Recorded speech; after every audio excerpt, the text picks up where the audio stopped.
we're going to get down to business in regards to some serious off-the-field issues. So you've been working tirelessly in regards to your efforts on your platform in following things here, but it was first reported by USA Today that LSU mishandled, ignored sexual misconduct complaints involving a handful of Tigers players. Former LSU running back Darius Geis was the one big name that was involved in the allegations, and that multiple school officials had knowledge of the physical abuse committed by wide receiver Drake Davis as well. What do we know about this? I know that the governor has come out and basically stated that while all of these reported incidents would, of course, if true, are unacceptable, he went on to state that the university will do a full-scale investigation. Well, they luckily hired an outside independent firm to do this investigation, so there doesn't need to be a worry about the objectivity of that investigation. But it's just really saddening to me that this is even happening at LSU. I remember on your own show a few months back saying that sexual assault outside of Darius Geis wasn't something that I had ever really heard of happening at LSU. And that was the truth. You just never heard of that. But apparently that was the point. We hadn't heard about it. Somewhere there was a chain of command problem where somebody wasn't passing on the information they knew. And we know the names. And I've heard that there will be resignations. Whether those might turn into firings, we'll see. But there are people who need to be held responsible if these allegations are true. And these allegations are widespread enough to the point where we've even spoken to victims ourselves from LSU Odyssey's standpoint. From me, Lon Phillips Sullivan, as a writer, we've talked to victims ourselves. They have spoken and told their stories to us. That speaks volumes about what is happening, not just at LSU, but colleges all over America. There was the double rape accusations, and then I think suspensions of players at Ohio State last year. Jameis Winston's infamous incident with Florida State, that entire saga there. Who knows how this will shake out for LSU? But the point is, there is something disturbing going on in this country when it comes to sexual assault and rape on college campuses. And if LSU has to suffer some type of horrid punishment for the problems and issues of a few who for some reason didn't report these crimes, if LSU has to be the sacrificial lamb to change something about rape culture on college campuses in this country, I will gladly put LSU on the altar myself. I hate to say that, but I think Coach Orgeron would actually agree with that. You know, that's another thing, another point I'd like to make. USA Today got some things really, really wrong on their side. And I'm not saying this as an LSU homer. I'm saying this as someone who cares about the facts. We detailed this in our piece on LSUodyssey.com. Everyone should definitely check it out. It's very impartial. We go through each case. We say what we know. We say what we found out, and we pretty much clear a lot of these cases.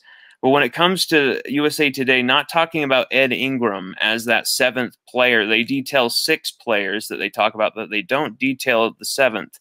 It's because the case of Ed Ingram doesn't work for their narrative. Ed Ingram was, as a freshman coming into LSU, I believe it was in 2017, he was convicted of felony double aggravated sexual assault, without even thinking, without hesitation. Coach Orgeron believed the victims, and he said, "See ya, you got to go." To Ed Ingram. He suspended him for the entire season. He was gone indefinitely with no promise or return. You know, it was completely in the hands of the justice system at that point. Orgeron pretty much wiped his hands of the situation, just focused on the season and believed the victims. it came to pass that Ed Ingram, his name was cleared. Those charges were cleared. And Ed Orgeron gladly accepted him back, and Ed Ingram was a big part of the 2019 team.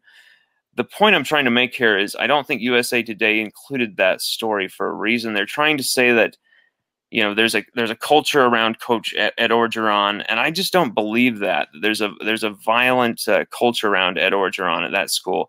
I believe that most of these issues were from the Les Miles, Joe Oliva era. If you look at the personnel who are involved, the specific names that USA Today details, and even that we have cleared and verified that USA Today got it right. These names, they don't have specific, exacting ties to Coach Orgeron. Most of these hires are from the Les Miles, Joe Oliva, F. King Alexander days. Whether interim President Tom Galligan will have to answer for some of what's gone down, who knows? But with the Drake Davis case in 2018, that was what piqued my interest the most, and that's what we did the most research into, because that was during verified during the Orgeron era, and what we found completely cleared Ed Orgeron. Anytime he had official awareness of Title IX violations, he actually did the paperwork for some of these people who were supposed to be doing it months, if not a year before. Ed Orgeron stepped up to the plate, and he's doing it again. And I who knows what type of penalties LSU will suffer, but deservedly so if these allegations are true. And we will see. Justice will be done. Well, I'm incapable of stating it any clearer or more poignant than Lon just has in regards to what should be anyone's stance concerning this versus what could be ramifications against football. Football, we love it. We're passionate about it. Lon certainly is. Jumps on here every week to discuss his beloved LSU Tigers, but now we're talking about people being hurt, being hurt badly, being just impacted, their lives being impacted, their mental state, their bodies, just the abuse itself goes beyond what we should have to. It's just horrible, as you well stated. Any one person that's affected is way too much, but the rampant nature of this and the escalation of it on college campuses, not just at LSU, across the nation, is alarming and needs to be addressed. Well, and I have no problem taking ownership, though. I would like to ask one question to a certain individual who, women's tennis coach Julia Sell. What were you thinking when you kicked off some of these women from your team after they reported allegations to you?